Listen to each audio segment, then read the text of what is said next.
पहिल्या नजरेतलं प्रेम भाग 5. उघड होणारं सत्य. विक्रम खन्नांच्या अभ्यासिकेत प्रचंड शांतता पसरली होती. राहुल समोर बसला होता. त्याच्या मनात शेकडो प्रश्न होते. वडिलांच्या डोळ्यात त्याने पहिल्यांदाच अपराधीपणा पाहिला होता. टेबलावर ठेवलेला तो जुना फोटो अजूनही दोघांमध्ये पडला होता. फोटोत हसणारे विक्रम आणि अनिल, आणि आजच्या वास्तवात एकमेकांपासून खूप दूर गेलेले दोन मित्र.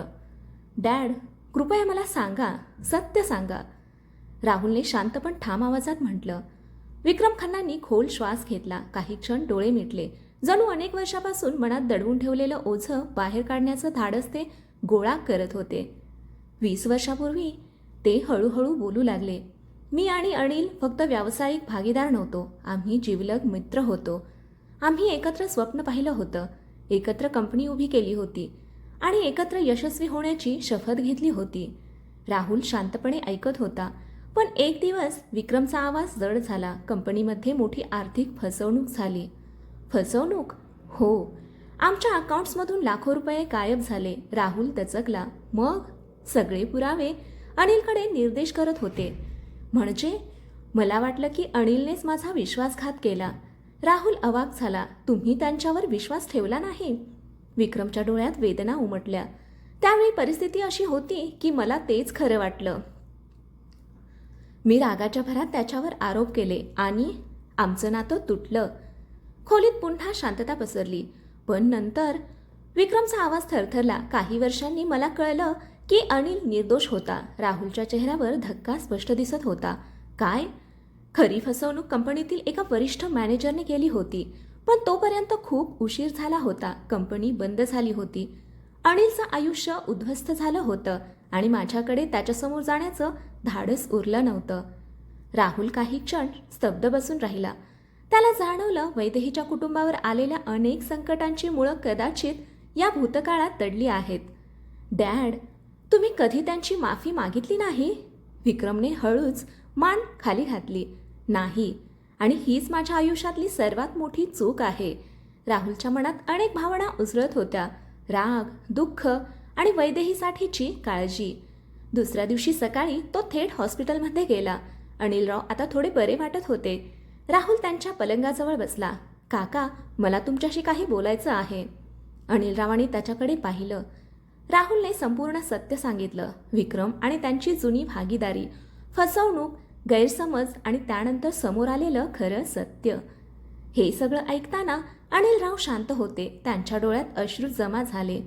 काही क्षणांनी ते हसले. एक वेदनादायक हसू. मला हे सत्य आधीपासून माहीत होतं. राहुल आणि वैदेही दोघेही दचकले. काय? अनिलराव हळू आवाजात म्हणाले. मला अनेक वर्षांपूर्वी कळलं होतं की मी निर्दोष होतो. पण मग तुम्ही विक्रम अंकलला का भेटलात नाहीत? अनिलराव खिडकीतून बाहेर पाहू लागले. कारण काही जखमा इतक्या खोल असतात की माफी मिळाली तरी त्यांचे व्रण कायम राहतात. वैदेहीच्या डोळ्यात अश्रू आले. तिला पहिल्यांदाच वडिलांच्या मनातील वेदना समजत होती. पण याच क्षणी हॉस्पिटलच्या बाहेर उभी असलेली एक व्यक्ती हे सगळं ऐकत होती. ती होती सानिया. तिच्या चेहऱ्यावर एक विचित्र हास्य होतं. कारण आता तिच्या हातात असं सत्य आलं होतं ज्याचा वापर करून ती राहुल आणि वैदेहीला कायमचं वेगळं करण्याचा प्रयत्न करू शकत होती. ती हळूच पुटपुटली. आता खरी खेळी सुरू होईल. आणि त्या क्षणी प्रेम, कुटुंब आणि भूतकाळ यांच्यातील संघर्ष आणखी तीव्र होणार असल्याची चाहूल लागली. सानियाचा सर्वात धोकादायक डाव. हॉस्पिटलच्या कॉरिडॉरमध्ये उभी असलेली सानिया शांतपणे सगळं ऐकत होती. अनिलराव आणि विक्रम खन्नांच्या भूतकाळाचं सत्य, गैरसमज, तुटलेली मैत्री आणि अनेक वर्षांपासून मनात दडलेली वेदना, हे सगळं आता तिच्या हातात एक शस्त्र बनून आलं होतं. ती हॉस्पिटलमधून बाहेर पडली. पण तिच्या चेहऱ्यावर समाधान नव्हतं. उलट तिच्या डोळ्यात एक वेगळीच आग दिसत होती. कारण तिला आता समजलं होतं, राहुल आणि वैदेहीचं प्रेम तोडण्यासाठी फक्त गैरसमज पुरेसे नाहीत. त्यासाठी त्यांच्या कुटुंबांच्या जखमा पुन्हा उघडाव्या लागतील. त्या रात्री सानियाने तिच्या वडिलांच्या जुन्या फाईल्स पुन्हा तपासायला सुरुवात केली. कागदपत्रांच्या ढिगाऱ्यात तिला एक जुनी ऑडिओ कॅसेट आणि काही पत्र सापडली. ती उत्सुकतेने ती पत्र वाचू लागली. एका पत्रात अनिल रावांनी विक्रम खन्नांना लिहिलेलं होतं, मला माहिती आहे मी निर्दोष आहे, पण तू माझ्यावर विश्वास ठेवत नाहीस, याचं दुःख पैशांपेक्षा जास्त आहे. हे वाचून क्षणभर सानियाही शांत झाली, पण लगेच तिच्या मनात एक विचार चमकला. जर ही पत्र रंजना आंटींपर्यंत पोहोचली तर? तिने लगेच पुढची योजना आखली. दुसऱ्या दिवशी सकाळी रंजना मॅडमना एक अनामिक पाकिट मिळालं. त्यात ती जुनी पत्र आणि काही अर्धवट कागदपत्र होती, पण त्यासोबत एक चिठ्ठी होती. ज्यांना तुम्ही आज तुच्छ समजता त्यांच्यामुळेच तुमच्या कुटुंबाचं आयुष्य बदललं होतं. रंजना गोंधळल्या. त्यांनी ती पत्र वाचायला सुरुवात केली. प्रत्येक ओळ वाचताना त्यांच्या चेहऱ्यावरील भाव बदलत होते.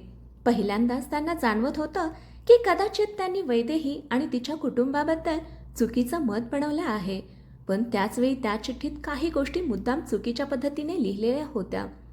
असं दाखवलं होतं की अनिलराव अजूनही विक्रम खन्नांविषयी राग बाळगून आहेत.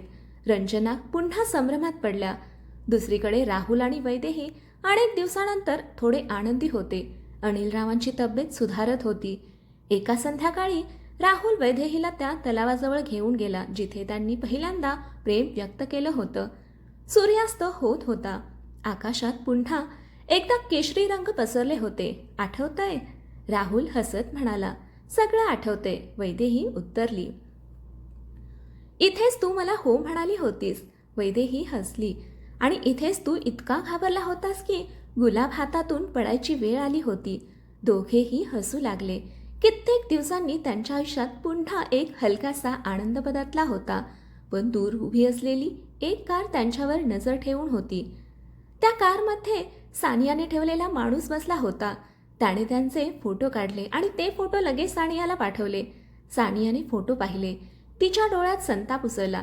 इतकं सगळं करूनही हे दोघे एकत्र कसे? ती आरशासमोर उभी राहिली आणि स्वतःशीच म्हणाली, आता त्यांचं प्रेम नाही तर त्यांचा विश्वास, त्यांचं कुटुंब आणि त्यांचं भविष्य लक्ष असेल. त्याच रात्री तिने एक फोन केला. काम सुरू करा. फोनच्या दुसऱ्या बाजूने उत्तर आलं, समजलं मॅडम. सानियाने फोन ठेवला. तिच्या चेहऱ्यावर एक थंड हसू उमटलं, कारण आता ती असा डाव खेळणार होती ज्यात राहुलवरच एक गंभीर आरोप लावला जाणार होता. असा आरोप जो सिद्ध झाला नाही तरी त्याची प्रतिष्ठा धोक्यात येईल, आणि जर तो आरोप खरा वाटला तर वैदेहीच नव्हे तर संपूर्ण समाज त्याच्याविरुद्ध उभा राहू शकतो. दुसरीकडे राहुल आणि वैदेही त्यांच्या भविष्याची स्वप्न रंगवत होते, पण नियतीने त्यांच्यासाठी एक नवीन वादळ तयार केलं होतं, आणि हे वादळ त्यांच्या प्रेमकथेतील आजवरचं सर्वात मोठं संकट ठरणार होतं. राहुलवरचा धक्कादायक आरोप. तलावाजवळचा तो सुंदर संध्याकाळचा क्षण संपला होता. राहुल आणि वैदेही दोघेही आनंदी होते. अनेक संकटानंतर त्यांच्या आयुष्यात पुन्हा एकदा आशेचा किरण दिसू लागला होता. त्यांना वाटत होतं की हळूहळू आता सगळं सुरळीत होईल, पण नियतीने त्यांच्यासाठी वेगळंच काही ठरवलं होतं. दुसऱ्या दिवशी सकाळी राहुल नेहमीप्रमाणे ऑफिसला गेला. त्याच्या कंपनीमध्ये एका मोठ्या प्रोजेक्टची तयारी सुरू होती. सर्व कर्मचारी व्यस्त होते. अचानक रिसेप्शनमधून फोन आला. सर, काही पोलीस अधिकारी तुम्हाला भेटायला आले आहेत. राहुल चकित झाला. पोलीस? काही क्षणात 2 अधिकारी त्याच्या केबिनमध्ये आले. मिस्टर राहुल खन्ना? हो. तुमच्या विरुद्ध आर्थिक गैरव्यवहाराची तक्रार दाखल झाली आहे. हे ऐकताच राहुलच्या पायाखालची जमीन सरकली. काय? कंपनीच्या निधीचा गैरवापर करण्याचा आरोप आहे. राहुल स्तब्ध झाला. हे अशक्य आहे. अधिकाऱ्यांनी काही कागदपत्र त्याच्या समोर ठेवली. त्या कागदपत्रांमध्ये काही व्यवहार दाखवले होते आणि त्या व्यवहारांवर राहुलची डिजिटल स्वाक्षरी असल्याचं दिसत होतं. राहुलला समजत नव्हतं हे काय चाललं आहे, कारण त्याने असे कोणतेही व्यवहार केले नव्हते. ऑफिसमध्ये ही बातमी वाऱ्यासारखी पसरली. कर्मचारी कुजबुजू लागले. खरंच राहुल सरांनी असं केलं असेल का? विश्वास बसत नाही. पण पुरावे तर आहेत. काही तासात ही बातमी सोशल मीडियावरही पसरली. खन्ना ग्रुपच्या वारसावर आर्थिक गैरव्यवहाराचा आरोप. न्यूज पोर्टल्सवर मथळे झळकू लागले. दुसरीकडे वैदेही पुस्तकांच्या दुकानात होती. नेहाने धावत येत मोबाईल तिच्या समोर धरला. वैदेही, हे बघ. बातमी पाहताच तिच्या चेहऱ्याचा रंग उडाला. नाही, तिला क्षणभर काहीच सुचलं नाही, पण पुढच्याच क्षणी तिच्या मनाने उत्तर दिलं, माझा राहुल असं करूच शकत नाही. ती लगेच राहुलला फोन करू लागली. राहुलचा आवाज खूप थकलेला वाटत होता. वैदेही. राहुल, मला माहिती आहे तू निरपराध आहेस. हे शब्द ऐकताच राहुलच्या डोळ्यात पाणी आलं. सगळीकडे संशय होता, सगळीकडे आरोप होते, पण वैदेहीचा विश्वास अजूनही तसाच होता. धन्यवाद, तो फक्त इतकंच बोलू शकला. दुसरीकडे खन्ना बंगल्यात तणावाचं वातावरण होतं. रंजना मॅडम हादरल्या होत्या. हे कसं शक्य आहे? विक्रम खन्ना गंभीर होते. त्यांना माहिती होतं की राहुल असं काही करू शकत नाही, पण पुरावे मात्र त्याच्या विरोधात उभे होते. त्याच संध्याकाळी राहुल घरी आला. रंजना त्याच्याकडे पाहत म्हणाल्या, सत्य काय आहे राहुल? राहुलने ठाम आवाजात उत्तर दिलं, मी काहीच चुकीचं केलं नाही. विक्रम खन्नांनी त्याच्या खांद्यावर हात ठेवला. मला तुझ्यावर विश्वास आहे. हे ऐकून राहुलला थोडा दिलासा मिळाला, पण त्याचवेळी सानिया तिच्या खोलीत बसून बातम्या पाहत होती. तिच्या चेहऱ्यावर समाधान झळकत होतं, कारण हा सगळा खेळ तिचाच होता. खोटे डिजिटल पुरावे, बनावट व्यवहार आणि योग्य वेळी दाखल केलेली तक्रार. तिने प्रत्येक गोष्ट काळजीपूर्वक आखली होती, पण तिला एक गोष्ट माहिती नव्हती. यावेळी ती खूप मोठा धोका पत्करत होती, कारण जर सत्य बाहेर आलं तर फक्त तिची योजना नाही, तर तिचं स्वतःचं आयुष्यही उद्ध्वस्त होऊ शकत होतं. त्या रात्री राहुल एकटाच बाल्कनीत उभा होता. आकाशात काळे ढग जमले होते. त्याला वाटत होतं, प्रत्येक वेळी जेव्हा त्याच्या आयुष्यात आनंद येतो तेव्हा काहीतरी त्याला हिरावून घेण्यासाठी समोर येतं. पण यावेळी तो हार मानणार नव्हता, कारण आता प्रश्न फक्त त्याच्या प्रतिष्ठेचा नव्हता. प्रश्न होता त्याच्या प्रेमाचा, त्याच्या कुटुंबाचा आणि त्याच्या भविष्याचा. आणि याच क्षणी कुठेतरी एक नवीन पुरावा समोर येत होता, जो संपूर्ण कटकारस्थानाचा चेहरा उघड करणार होता. कटकारस्थानाचा पहिला पुरावा. राहुलवर लावण्यात आलेल्या आर्थिक गैरव्यवहाराच्या आरोपामुळे सगळं आयुष्य उलथापालथ झालं होतं. कालपर्यंत ज्याचं कौतुक केलं जात होतं त्याच्यावर आज प्रश्नचिन्ह उभं राहिलं होतं. न्यूज चॅनेल्स, सोशल मीडिया, व्यावसायिक वर्तुळं, सगळीकडे फक्त एकच चर्चा होती, राहुल खन्ना दोषी आहे का? पण या सगळ्या गोंधळात एक व्यक्ती मात्र राहुलवर डोळे झाकून विश्वास ठेवत होती, ती म्हणजे वैदेही. दुसऱ्या दिवशी सकाळी ती थेट राहुलच्या घरी पोहोचली. खन्ना बंगल्याच्या गेटसमोर उभी राहिल्यावर तिच्या मनात थोडी भीती होती, कारण रंजना मॅडम अजूनही तिला स्वीकारायला तयार नव्हत्या. तरीही ती आत गेली. हॉलमध्ये राहुल बसला होता. त्याच्या डोळ्यांखाली काळी वर्तुळ पडली होती. अनेक दिवसांपासून त्याला नीट झोप लागली नव्हती. वैदेहीला पाहताच त्याच्या चेहऱ्यावर हलकंसं हसू उमटलं. तू आलीस? तुला वाटलं मी येणार नाही? राहुलच्या डोळ्यात कृतज्ञता दिसू लागली. सगळे माझ्यावर शंका घेत आहेत, मी नाही. वैदेहीने त्याचा हात हातात घेतला. कारण मला तुझ्यावर विश्वास आहे. हे दृश्य दूर उभ्या असलेल्या रंजनाने पाहिलं. काही दिवसांपूर्वीपर्यंत जिच्यावर त्या संशय घेत होत्या, तीच मुलगी आज त्यांच्या मुलाच्या सर्वात कठीण काळात त्याच्या पाठीशी उभी होती. पहिल्यांदाच त्यांच्या मनात वैदेहीबद्दलचा दृष्टिकोन थोडासा बदलू लागला. त्याचवेळी करण धावतच आत आला. राहुल. त्याच्या चेहऱ्यावर उत्साह आणि तणाव दोन्ही होते. काय झालं? मला काहीतरी सापडलंय. सगळे त्याच्याकडे पाहू लागले. करणने त्याचा लॅपटॉप उघडला.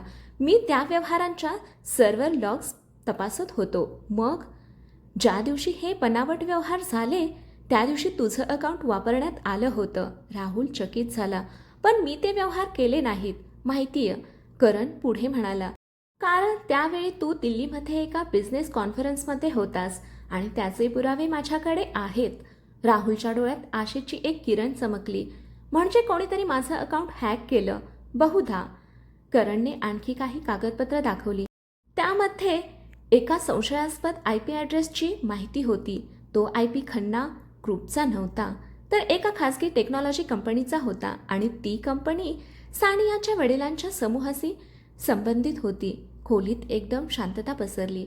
राहुल आणि वैदेही एकमेकांकडे पाहू लागले, कारण आता पहिल्यांदाच सानियाचं नाव थेट या प्रकरणाशी जोडले जात होतं. रंजना मॅडम ही हादरल्या. म्हणजे हे सगळं? विक्रम खन्ना गंभीरपणे म्हणाले. फक्त योगायोग नाही. त्याच क्षणी सानियाच्या घरातही तणाव वाढला होता. तिने तिच्या माणसाकडून माहिती घेतली. राहुलच्या टीमला काही पुरावे सापडले आहेत. हे ऐकताच तिच्या चेहऱ्यावरची रंगत उडाली. काय पुरावे? Server logs. सानियाचा श्वास अडकला, कारण तिने इतक्या बारकाईने योजना आखली होती की कोणताही पुरावा उरणार नाही याची तिला खात्री होती. पण आता परिस्थिती बदलत होती. त्या रात्री ती खूप अस्वस्थ होती. तिने तिच्या वडिलांच्या ऑफिसमधील एका जुन्या कर्मचाऱ्याला भेटायचं ठरवलं, कारण या संपूर्ण योजनेत मदत करणारा तोच एक माणूस होता. पण जेव्हा ती त्याच्या घरी पोहोचली तेव्हा तिथे आधीच पोलीस उपस्थित होते. सानिया दचकली. त्या कर्मचाऱ्याला चौकशीसाठी ताब्यात घेण्यात आलं होतं आणि त्याच्या हातात एक पेनड्राईव्ह होती. अशी पेनड्राईव्ह ज्यामध्ये या संपूर्ण कटकारस्थानाचे पुरावे असण्याची शक्यता होती. सानियाच्या कपाळावर घाम फुटला. पहिल्यांदाच तिला वाटलं की तिचा खेळ तिच्याच विरोधात फिरू लागला आहे. दुसरीकडे राहुल आणि वैदेहीच्या मनात आशा निर्माण झाली होती, कारण अंधार कितीही दाट असला तरी सत्याचा एक किरण पुरेसा असतो. पण त्या पेनड्राईव्हमध्ये नेमकं काय होतं आणि त्यातून सानियाचं नाव समोर येणार होतं का, की या कटकारस्थानामागे अजून कोणीतरी मोठा चेहरा लपला होता? या प्रश्नांची उत्तरं त्यांच्या आयुष्याला कायमचं बदलून टाकणार होती. भाग 6 मध्ये पेनड्राईव्हमधील धक्कादायक रहस्य काय असेल हे पाहू भाग 6 मध्ये. कथा इथपर्यंत आवडली असेल तर कथेला लाईक करा, कमेंट करा, शेअर करा आणि आपल्या चॅनेलला सबस्क्राईब करा. कथा वाचल्याबद्दल आणि ऐकल्याबद्दल धन्यवाद.